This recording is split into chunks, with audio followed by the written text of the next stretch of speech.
বাচ্চারা, আজ তোমাদের একটা মজার গল্প বলবো। এই গল্পে শিখবে যে পরিশ্রম করলে তার ফল কত মিষ্টি হয়।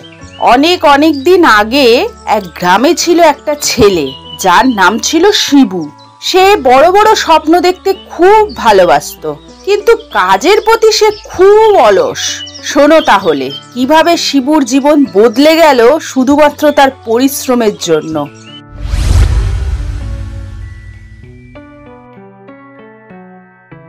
ওরে ওরে ও শিবু, আর ঘুমাস না। দেখেছো জামা কাপড় জুতো মোজা কিছুই খোলেনি। এমন ছেলে কি কেউ কোথাও দেখেছো? ওরে ও শিবু, তুই একজন চাষার ছেলে। কোথায় একজন কর্মঠ চাষি হবি, মাঠে ঘাটে চাষ করবি তা না, শুধু বাপের খাবার ধ্বংস করছিস আর পড়ে পড়ে ঘুমোচ্ছিস। আরে তোকে যে চাল আনতে বলেছিলাম, এনেছিস? না গো বাবা, ঘুমিয়ে পড়েছিলাম। হায় রে হায়, কি পোড়া কপাল আমার। সারাটা দিন খেটে এখন চলো চালানো, তারপর রাধো। আরে তুমি এত ভেবো না বাবা, একদিন তুমি দেখবে আমি অনেক অনেক রোজগার করব, অনেক টাকা হবে আমার। কবে রে বাপ, কবে? সেই দিনটা কবে আসবে? আমি বেঁচে থাকতে থাকতে আসবে তো?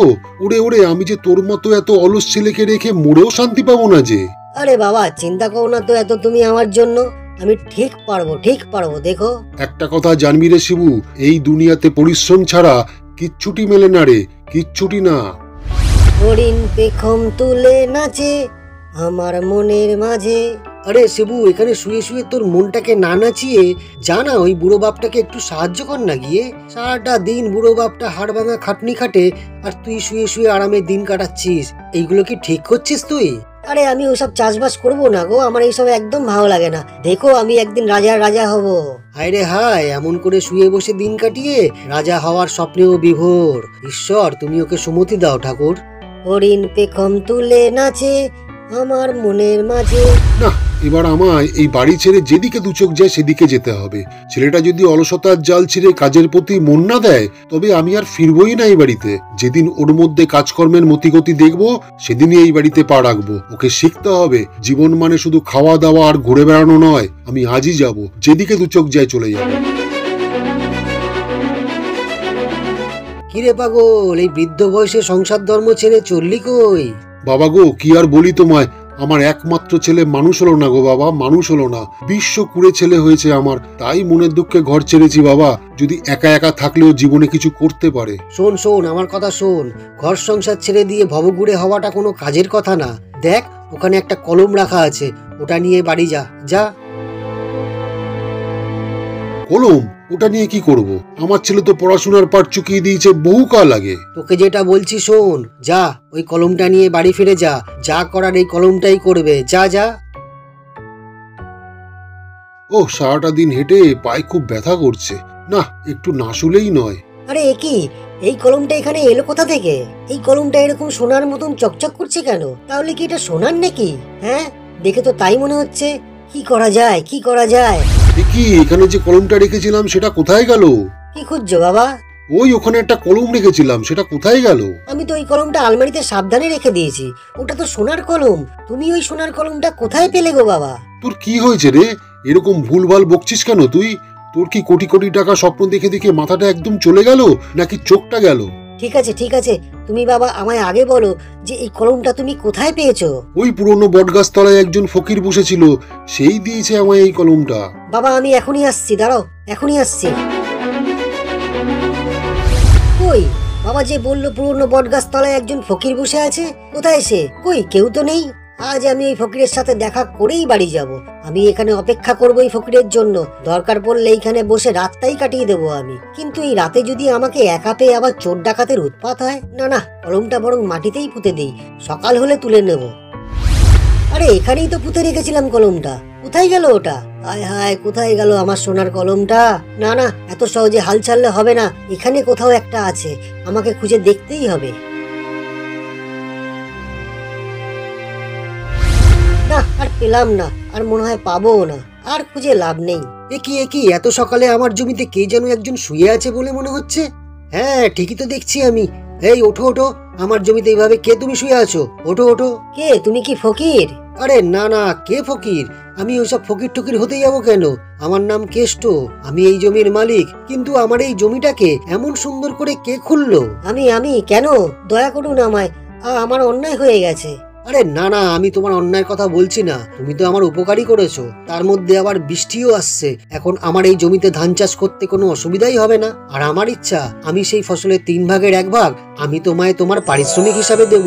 তুমি কিন্তু বাছা ধান তোলার সময় এসে এই 3 ভাগের 1 ভাগ নিয়ে যেও, কেমন? দূর দূর, মনটা একদম ভালো লাগছে না। ওই সোনার কলমটা যে কোথায় গেল কে জানে। খুব খুব ক্লান্ত লাগছে, একটু ঘুম ঘুমও পাচ্ছে। এখানে একটু গড়িয়ে নিতে পারলে না দারুণ হয়। কি ফুরফুরে হাওয়া দিচ্ছে।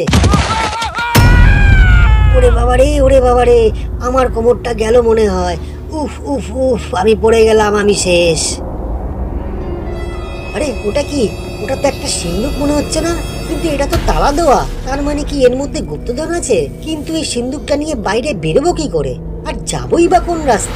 ওই তো ওই দিক থেকে মনে হচ্ছে একটা আলো দেখা যাচ্ছে, মনে হচ্ছে একটা সিঁড়িও আছে বাইরে যাওয়ার। বাহ বাহ, দেখি তো। আরে এটা তো বাইরে থেকে একটা গভীর কুয়ো মনে হচ্ছে। এটা যে একটা সুড়ঙ্গ সেটা বাইরে থেকে দেখে বোঝার উপায় নেই। আরে দূরে ওটা কি দেখা যাচ্ছে? ওটা কি অত বড় বাড়ি নাকি প্রাসাদ? কিন্তু এটা তো দেখে মনে হচ্ছে একটা রাজপ্রাসাদ। এবার বুঝেছি, ওই গুপ্ত সুড়ঙ্গটা বানানো হয়েছে ওই রাজাদের ব্যবহারের জন্য। আমি মনে হয় অন্য কোনো রাজ্যে চলে এসেছি, কিন্তু এখানে এসেই যখন পড়েছি তখন রাজাকে তো একবার দেখতেই হয়। এই যে কে তুমি? কি করতে এত ঘোরাঘুরি করছো এখানে? আরে প্রহরী, আমি ভিনদেশী মানুষ গো। কিভাবে তোমাদের এখানে আমি চলে এলাম আমি নিজেও বুঝতে পারিনি গো। ও প্রহরী, শোনো না, আমাকে তোমাদের রাজার সঙ্গে একবার দেখা করতে দাও না গো। এখানে যখন তখন রাজার সাথে দেখা করা যায় না। কেন রাজার সাথে দেখা করা যাবে না প্রহরী? শোনো, রাজা মশাইয়ের মন মেজাজ কিচ্ছু ভালো নেই। ওনার 7 পুরুষের ধন সম্পত্তি সব লুট হয়ে গেছে। আরে শোনো, আমি তো সেই খবরই রাজা মশাইকে দিতে এসেছি। তুমি আমায় নিয়ে চলো তো ওনার কাছে। চলো, আমায় নিয়ে চলো ওনার কাছে।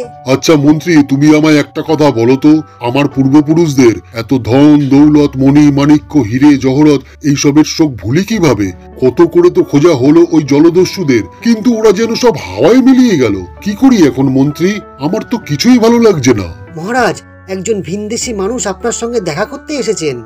আমি বললাম তো যে আমি এখন কারোর সাথে দেখা করব না। আমার কথা তোমরা বুঝতে পারছো না? মহারাজ, উনি আপনাকে কোনো এক ধনরাশির খোঁজ দিতে এসেছেন। কি বললে? ধনরাশির খোঁজ? সত্যি? কোথায় লোকটি? হ্যাঁ মহারাজ, আপনার এই প্রাসাদের থেকে কিছুটা দূরে একটা সুড়ঙ্গের ভিতরে তালা দেওয়া অবস্থায় একটা লোহার সিন্দুক দেখে এসেছি আমি। মনে হচ্ছে ওটার মধ্যেই হয়তো আপনার চুরি যাওয়া জিনিসপত্র সব লুকানো আছে মহারাজ। সুড়ঙ্গ? তাই নাকি? যাও মন্ত্রী, লোক পাঠিয়ে ওই সুড়ঙ্গে নামাও আর সিন্দুকটা ভাঙার বন্দোবস্ত করো। যাও, এখনই যাও। এই তো আমার 7 পুরুষের হারিয়ে যাওয়া রাজধন। এই তো আমি সব ফিরে পেলাম। শোনো ভিনদেশী, আমি তোমাকে 1 থলি মোহর দিয়ে তোমাকে ছোট করতে চাই না। আমার ইচ্ছা আমার একমাত্র মেয়ে রাজকুমারী কমলাকে তোমার হাতে তুলে দিতে। এর থেকে আর বড় পুরস্কার কি আছে বলো? তুমি তোমার বাবাকে নিয়ে আমার প্রাসাদে চলে এসো, তারপর না হয় ধুমধাম করে তোমাদের বিয়েটা ওখানেই করা যাবে। ঠিক আছে রাজামশাই, আজ তাহলে আসি। কি রে খোকা, কি চাস তুই? আর কি লাগবে বল তোর? কিচ্ছু না ফকির বাবা, আমি যা পেয়েছি সেটাই আমার কাছে অনেক। আমি যদি ঘরে শুয়ে শুয়ে দিন কাটিয়ে যেতাম তাহলে হয়তো জীবনে আর কিছুই পেতাম না ফকির বাবা। কিন্তু আজ আমি বুঝতে পেরেছি যে শ্রম ছাড়া মূল্য পাওয়া যায় না। আজ আসি বাবা, আসি। শোন, জগতের তো এটাই নিয়ম রে খোকা। যা ঘরে ফিরে যা। একটা কথা জানবি যে জীবনে যতই পয়সা তোর থাক না কেন, পরিশ্রম থেকে কখনো বিরত থাকতে নেই। যা, গায়ে গতরে খেটে এই সুন্দর পৃথিবীটাকে আরো সুন্দর করে তোল। যা। কোথায় ছিলি রে শিবু তুই? বলতো বাবা, এই বুড়ো বাপটাকে এত কেউ চিন্তা করায়? আর এই একা ঘরে কি আমার মন টেকে? তুই বল। চলো বাবা, ঘরে চলো। অনেক কথা আছে তোমার সাথে। কপাল আমাদের খুলে গেল বাবা। আগে ঘরে চলো, তারপর সব বলছি। তাহলে এই গল্পের মাধ্যমে আমরা কি শিখলাম দাদিমা? আমরা এই গল্পের মাধ্যমে এটাই শিখলাম যে যখন কিছু পেতে চাও তখন হাত গুটিয়ে বসে থেকো না, পরিশ্রম করো, কারণ পরিশ্রমের ফল সব সময় মিষ্টি হয়। বুঝলে এবার?